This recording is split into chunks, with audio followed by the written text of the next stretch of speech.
So there's some big issues. So I'm going to hand over to Wayne. Now, the reason why we've invited Wayne is because Wayne Bergman, who used to be the director for many years of the Kimberley Land Council, and, started as a young man in the difficult position of negotiating early native title deals. So he was the lead negotiator on the Mirrawong-Gudgerong Ord River project, which led to the big agreement there. He's also, and many others, but the big one that's been in the news the most is the James Price Point gas hub deal. He led the negotiations on behalf of the majority of traditional owners. Unfortunately, the media has misrepresented that situation, but I'll let him explain that if that's what he wants to talk about. But I guess our real question here is, how do we really ensure that Aboriginal people benefit from the mining boom? That it doesn't just roll on past us and we're just still sitting there, doing whatever we're doing, and we miss out on all the opportunities. And so, that's the question. It's men like Kim and Wayne who can answer that question because they're the ones at the coalface. Yes, please.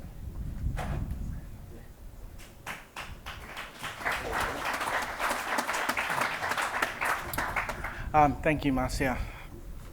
I want to acknowledge the traditional owners whose land we stand.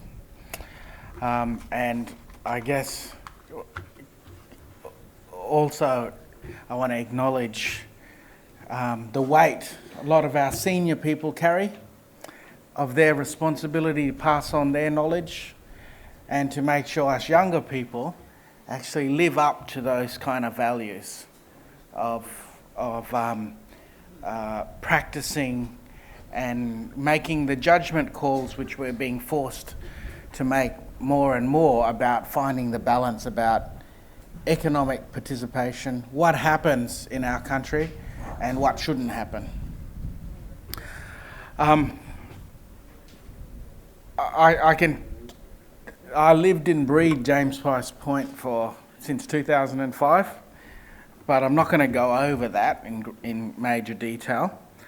I kind of want to give a different perspective on some of these things, and maybe with Nigel here, these will be key policy questions, I think, for government and all of us. And some people in the resource sector might not like what I have to say as well. But these are what I see as some of the key issues. You see, my background, when I grew up in the Kimberleys, like many people around the place, my great-grandmother never spoke to us kids about what happened to her, how the police took her and locked her up in the Derby jail, which is still there, and there's a plaque acknowledging it, and then put her on a train, which took her on a barge that took her around from Derby to Broome up to Biggle Bay Mission. And that she never met her mother again until she already had 5 kids and was a grown woman. That's the context a lot of us people come with and make us who we are. And then growing up in the Kimberleys, like many other young Aboriginal kids, are being one of the fortunate ones to not fall off the cliff, managed to not end up in jail. I mean, like most of us, been in trouble with the police, but managed to keep it together and have key people in your life influencing you to keep you on the straight and narrow. I was lucky my father, who I call Dad, and my stepfather, is an Austrian man who drilled the Tanami stock route, was in Alice Springs when there was about a population of 80 people. And very hard man, and taught me a bit how to survive in the bush, and all the desert mob that I catch up with talk to me about those kind of relationships and what a hard man he was. And then I came into working in the law and culture, and Frank Davies was one of the key people in the Kimberley Aboriginal Law and Culture Days who enshrined in me about how to work with people, and how my senior people taught me that you can argue with someone and you can tell them straight in their face, I disagree with you. But then you shake hands and you move on, and you get on with life. You don't carry those grudges. And I see people finding it harder and harder in today's society not to be able to tell someone blunt. And as I've been battle-worn dealing with things like James Price Point, I've gotten a bit blunter as well. So I remember when I was in Fitzroy Crossing hearing about Mabo, and then when I was in uni hearing about the Native Title Act taking its passage. And I remember some of the old mob talking about this was one of the greatest times that things were going to change. We were going to be recognised. We were going to have a say of what happens on our country. We will be able to make a difference and control our future. And I think about that, and I look to see what is happening today. I can remember hearing bits of an interview, Marcia on ABC, Marcia reflecting on what a lot of people like Marcia, Pat Dodson, lot of senior people stood up for, and what they used to talk about, trying to improve the rights of Aboriginal people. And you keep moving things forward. So in the Kimberleys, when I started, there were no native title determinations. It was just all happening. 10 years later, I think I was very lucky to have a law degree and did a couple of years of practice and understand how the legal system worked. There's about 65% of the Kimberleys recognised as native title. And it should be 100%. You've got, like here, you've got people who can tell you stories of meeting non-Aboriginal white people for the first time and catching up with them. You know, in that historical, that knowledge, not historical, that today knowledge, why are we spending, on average, $2 million in a native title litigation to acknowledge people's strong association? Why are we wasting that money? So native title then gives you certain rights. It'll give you a seat at the table, but it will not give you any guarantee of success. Success requires good information and a plan from the start to finish. A lot of you talking about mining agreements. We require an implementation plan. Doing the best deal in the world doesn't mean it's going to be successful. I've been to Canada. I've heard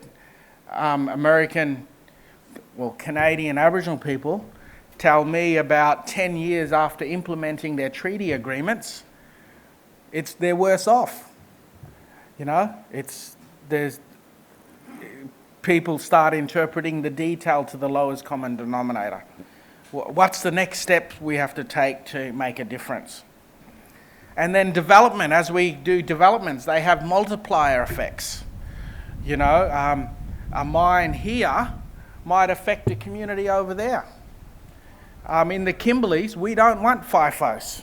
We want them to employ all our Aboriginal people working locally. One of the recent agreements Cred's done with Pluton Resources, traditional owners own 10% of a publicly listed company. We're the fourth biggest shareholder. And we don't want the company to have fly-in. We want them to employ all our mob in One Arm Point. We don't want them to fly down to Port Hedland and work down there. We want them to stay home. It's a stone's throw away across the islands. So these things create a bit of a cultural mix and a melting pot about what's important. So we need to understand the ripple effects of how things happen. We've got to start with traditional owners, a starting point of what's the values, what's important to us. What type of family, what type of community, what type of cultural values do we want strong? What do we see as the future for our people, you know, old and young? How is that going to look?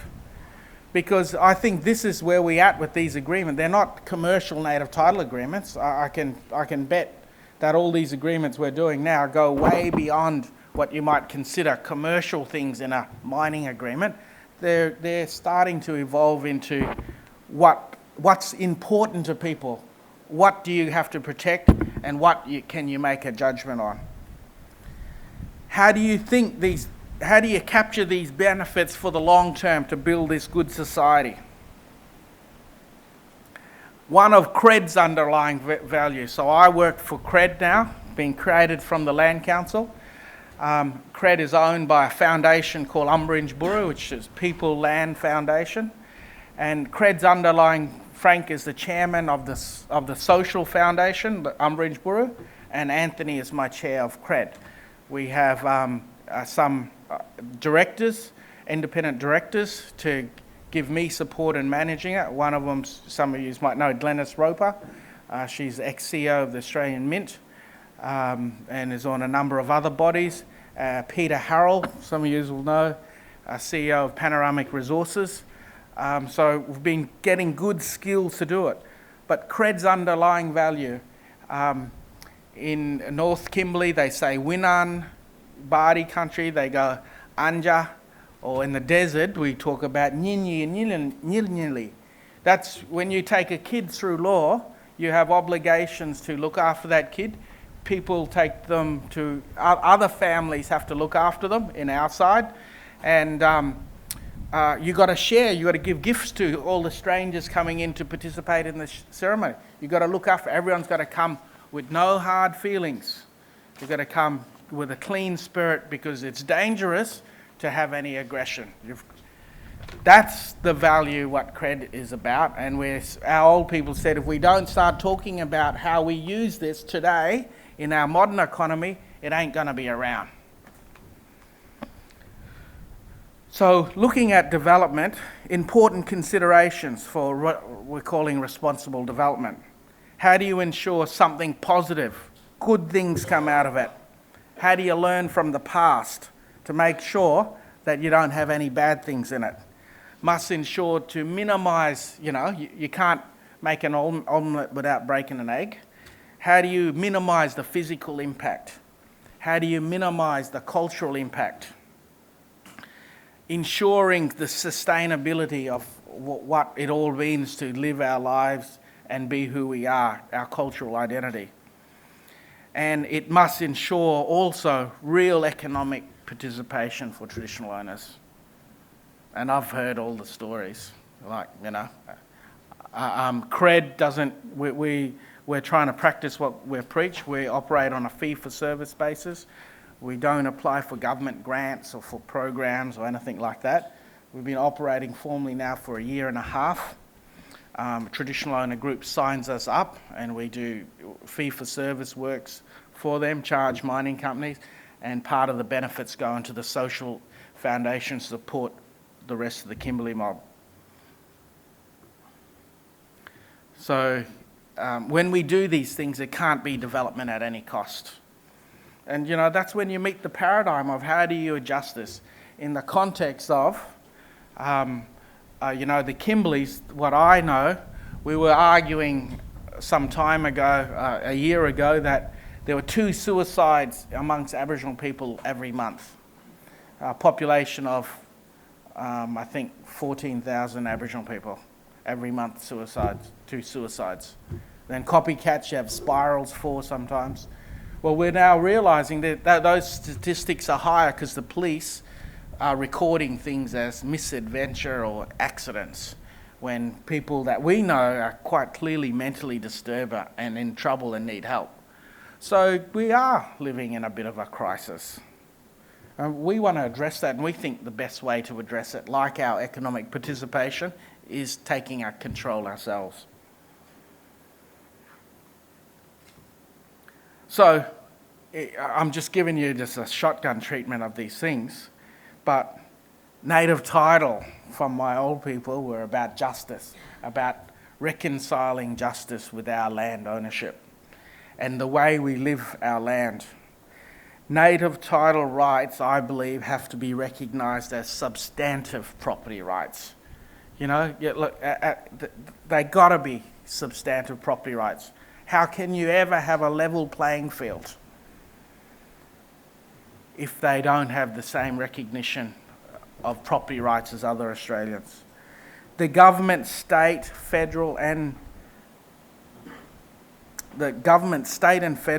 lawyers, court system, the legal system, to me, in my experience, pursue native title on the basis of extinguishment.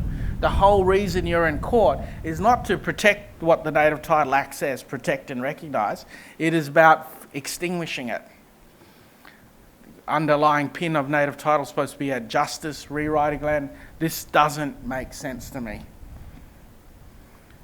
I believe we need to make it easier for native title claims to be established, because it's getting really technical.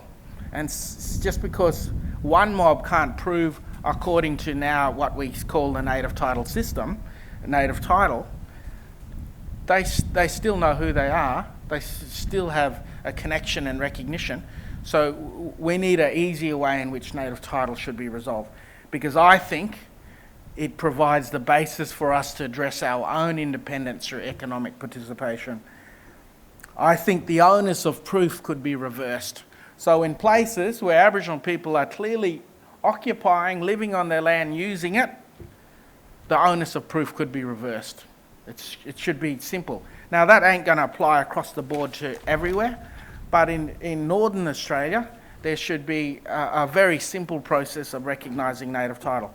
I think the other things is, and I would assume industry would like this, is there should be a government scheme that funds negotiations. See, unlike the Land Rights Act, where you don't have a Land Rights Act, you have to get the funding from the company who wants to do the work. So it creates an inequity in negotiations where companies could use this and have used this as a bit of a lever to drip feed the resources in a negotiation. You know, no secret, the state government paid $24 million since 2005 for KLC to engage in a massive negotiation process in finding a single hub.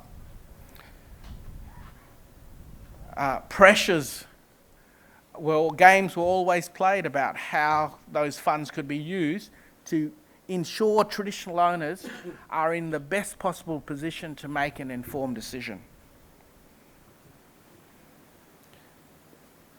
We need to change the Native Title Act to create a level playing field so Indigenous people, traditional owners and developers are on a more even playing field. And this means also reviewing the 6 months right to negotiate. The capacity of the National Native Title Tribunal. At the moment, 6 months clock. The companies has a matter of right to go to the tribunal to get their tenements granted. Now, a lot of companies don't do that, but a lot of companies do it as well. There is no imperative. The system does not create pressure on the company not to do it, because there's no economic, the tribunal has no economic outcome. Like the tribunal cannot grant compensation, cannot award compensation after 6 months. All they can do is reset the clock to 6 months or confirm the tenement could be granted. I think that's completely unfair and just. I think of it as if I was selling my house and someone made an offer to me, and after 6 months they just go to the court and say, sorry, I'm taking the house because this is the price I reckon I should pay for it. So I think there needs to be, some people say that's example, I like that example. So, some people say that's too simple, but that's the principle, I think, is the field's got to be balanced.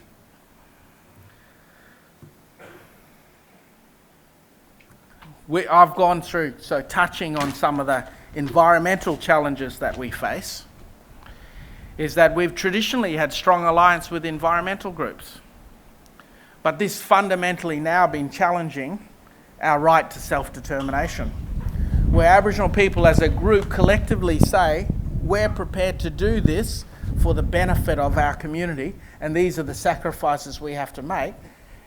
You know, if 40% of the group says no, the governance structure says this is the way we follow. Do we follow the minority?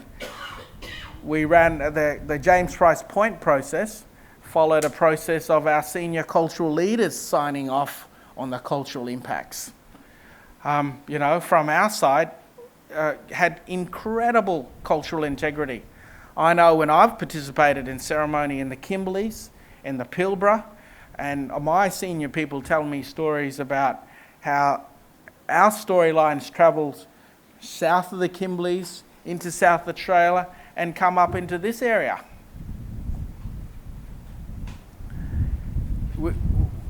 We don't see all the roads and the towns and that interfering with our practice. We continue to practice them. So I think there's a lot of questions about this I think there's a new relationship being questioned about how people find that balance. So I believe you can't have a strong Aboriginal culture and there can't be a strong Aboriginal people without a strong Aboriginal economy to support it.